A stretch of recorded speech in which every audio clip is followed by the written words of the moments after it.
Advice s'adresse à la fois aux investisseurs particuliers. On a aujourd'hui un site internet advice.fr qui vous permet de souscrire à un contrat d'assurance vie, de recevoir un conseil personnalisé dans le cadre de ce contrat pour bien répartir votre épargne entre fonds en euros, donc un placement sécuritaire, et unité de compte pour aller chercher de la performance, et de surtout suivre dans le temps ce placement, c'est-à-dire qu'on va régulièrement vous tenir informé de la performance de votre épargne, de ce qui se passe sur les marchés, de quel est l'impact sur votre épargne, et puis s'il y a des choses à faire, de vous indiquer ce qu'il faut faire, de vous aider surtout à les faire pour que tout ça soit extrêmement simple et que puisse se faire directement en ligne. C'est la première partie de notre activité. La deuxième, c'est de mettre à disposition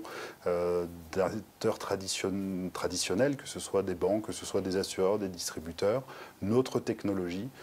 globalement, pour délivrer du conseil, en assurer le suivi dans le temps. La particularité des fintech épargne, et en particulier de ce que nous offrons chez Advise, est de faire le dernier kilomètre jusqu'au client, c'est-à-dire globalement d'être en mesure aujourd'hui de lui apporter un conseil qui va dépendre de ses objectifs d'épargne et bien entendu de sa situation actuelle, et surtout de lui permettre de le suivre dans le temps. Ce qu'on peut aujourd'hui regretter dans le monde de la gestion traditionnelle, c'est que globalement, soit on est féru de bourse et très actif et on gère soi-même son portefeuille, soit on est très riche, on a la chance d'avoir un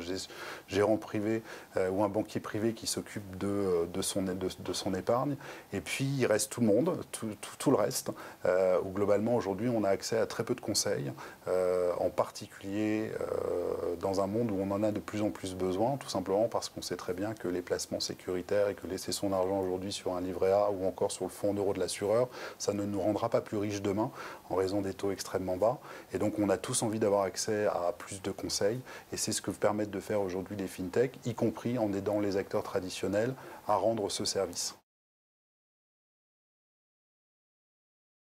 Je pense qu'on observe avant tout une prise de conscience de l'ensemble de l'industrie que globalement il faut replacer l'investisseur, le client au centre de la relation. On en parle beaucoup dans le monde traditionnel, on en parle aussi beaucoup, mais on voit très peu d'effets encore aujourd'hui dans les services financiers. Or on sait très bien que l'épargnant aujourd'hui a envie d'être beaucoup plus guidé, beaucoup plus accompagné, et moi mon sentiment est que demain, peu importera finalement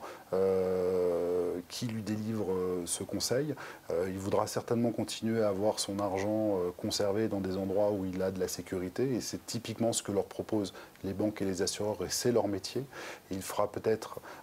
appel à des entités ou des partenaires externes pour globalement l'aider à gérer tout ça, à dispatcher tout ça entre les différents établissements, et par exemple à lui délivrer le service de conseil que nous proposons aujourd'hui.